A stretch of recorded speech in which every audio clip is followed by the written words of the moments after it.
Bonjour et bienvenue dans cette vidéo où on va faire la gestion des variables sur SPSS. Je me présente, je suis Dr Chabouni Mohamed Amin, professeur agrégé à la faculté de médecine de Sfax. Donc, ce cours s'intègre dans le 7e module qui est la notion de base en biostatistique. Pour cela, on a émis des objectifs. Le premier, c'est comment faire le tri d'une variable. On va essayer de créer et calculer une nouvelle variable et puis faire des classes pour une variable. Pour cela, on va ouvrir une base de données qui a été déjà saisie sur SPSS. On va ouvrir notre base de données qui était déjà préétablie et faite, où on a recueilli plusieurs variables, l'âge, le sexe, la taille, le poids, l'allergie et plusieurs autres paramètres. Ces variables ont été recueillies pour plusieurs patients, au nombre de 26. Et maintenant, on veut trier notre base de données en fonction de l'âge avec un ordre croissant. Donc, on va aller au menu Données, trier les observations et on va sélectionner l'âge. Donc, on va trier nos observations en fonction de l'âge. On va choisir l'ordre croissant ou décroissant. Dans notre cas, on va choisir l'ordre croissant et on va taper OK. On va revenir à notre jeu de données, l'éditeur des données, et à ce moment, on va voir que la variable âge a été donnée avec un ordre bien croissant allant de 10 jusqu'au patient le plus âgé, 82. Cette transformation, on peut la faire pour chaque variable, donc pour la taille, pour le poids, pour le sexe, et on va ordonner nos données selon nos besoins. Maintenant, à partir des données recueillies, le taille et le poids, on veut mesurer l'IMC. Donc on va créer une nouvelle variable qui est l'IMC à partir des données. On ne va pas calculer pour chaque patient l'IMC, on va le noter. Donc on va court-circuiter cette étape de calculer pour chaque individu l'IMC. SPSS va nous donner de façon automatique. Donc on va aller au menu transformer. Donc on va calculer la variable. Donc il va nous donner la variable cible. On va la nommer IMC ou indice de masse corporelle. Et on va faire l'expression numérique. Donc on va importer, comme on le sait, l'IMC est égal le poids sur la taille au carré. Donc on va importer le poids en kilos. Bien évidemment, il a été saisi en kilos. Poids sur la division, une seule division. On va ouvrir les parenthèses pour taille. On va importer taille. Au carré, donc, on va taper taille fois une autre fois la taille. Donc, notre expression numérique, IMC est égal poids sur taille fois taille, donc la taille au carré. Donc, c'est OK. On va revenir à notre base de données, éditeur des données, et on va voir à la fin qu'il y a une nouvelle variable qui a été créée, qui est l'IMC. Et on peut vérifier ces données sont exactes. Donc pour le premier patient, c'est 28,08, le deuxième c'est 22,09, etc.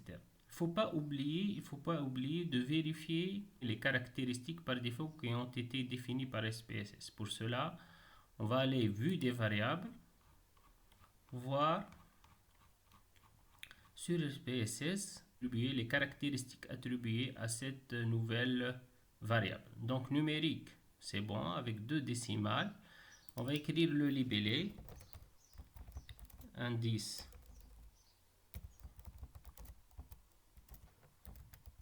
de masse corporelle, pas de valeur, et mesure c'est échelle, donc c'est une variable quantitative, c'est bon. On va enregistrer.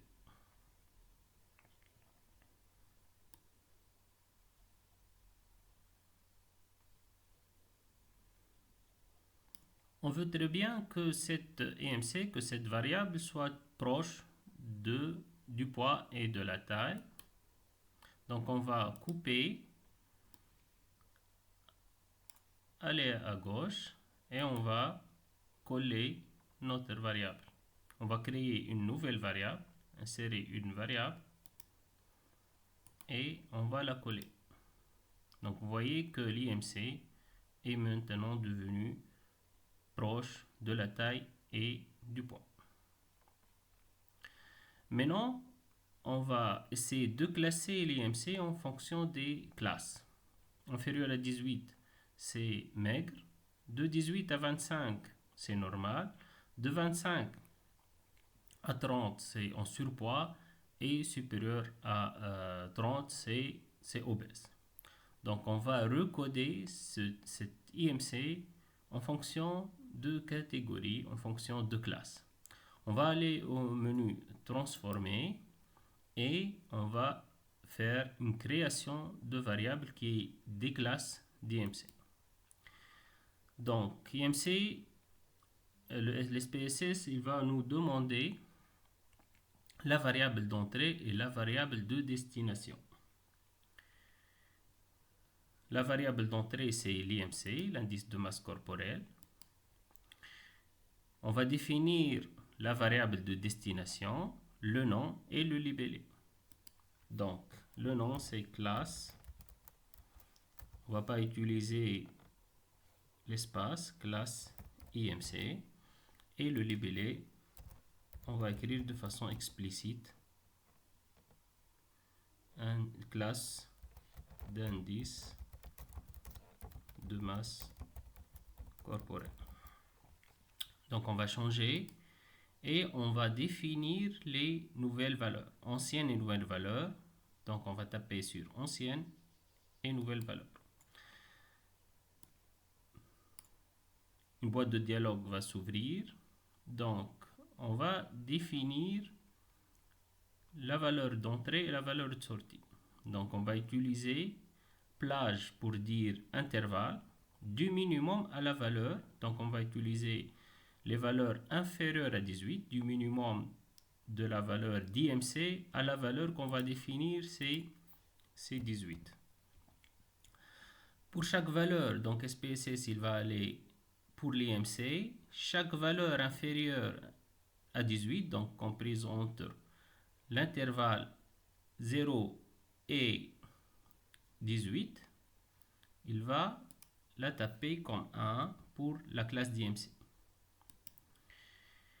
Pour la plage de 18,01 à 25, SPSS va attribuer la valeur 2 et de 25,01 à la valeur 30, SPSS va attribuer la valeur 3, on va ajouter, et supérieur à 30, donc de la valeur qu'on va définir au maximum de la valeur d'IMC, plage, de la valeur qu'on va définir, c'est 30,01, à la valeur maximale d'IMC, la nouvelle valeur, la nouvelle classe, c'est 4. Et on va ajouter. Il nous reste après que poursuivre et définir les classes qu'on a déjà établies. Donc poursuivre et OK. Toujours sur l'éditeur des données. À la dernière colonne, on va voir les classes d'IMC. On va les copier, les classer près de l'IMC. Donc on va créer insérer une variable et puis coller. Il nous reste maintenant qu'à vérifier ces caractéristiques. On va aller à la vue des variables. Classe d'IMC, donc numérique pour le type, c'est bon. La largeur et les décimales, c'est bon. Le libellé, on l'a déjà saisi. Et c'est une variable par défaut qui a été définie comme nominale. On va la modifier en ordinal. et on va définir les valeurs. Donc pour la valeur 1, on va attribuer le maigre, 2 pour normal, 3 pour surpoids et 4 pour obèse. Et OK, on va aller à la vue de données et on voit bien que notre classe a été bien insérée. Si ça a été inséré avec des numéros, on va à cette icône pour passer à l'écriture. Donc surpoids normal, on peut le vérifier. Donc 28 c'est en surpoids, 22 c'est normal. Et avec cette façon, on peut gagner beaucoup de temps pour faire des calculs, donc IMC, calcul de la pression artérielle moyenne à partir des données de la systolique et la diastolique, calcul de la clairance de la créatinine en fonction de ces paramètres, calcul de la calcémie corrigée en fonction de l'albumine et la valeur biologique de la calcémie. On peut gagner beaucoup de temps et pouvoir faire des classes en fonction des valeurs de cette variable, que ce soit quantitative ou même qualitative en regroupant des groupes. Donc merci pour votre attention.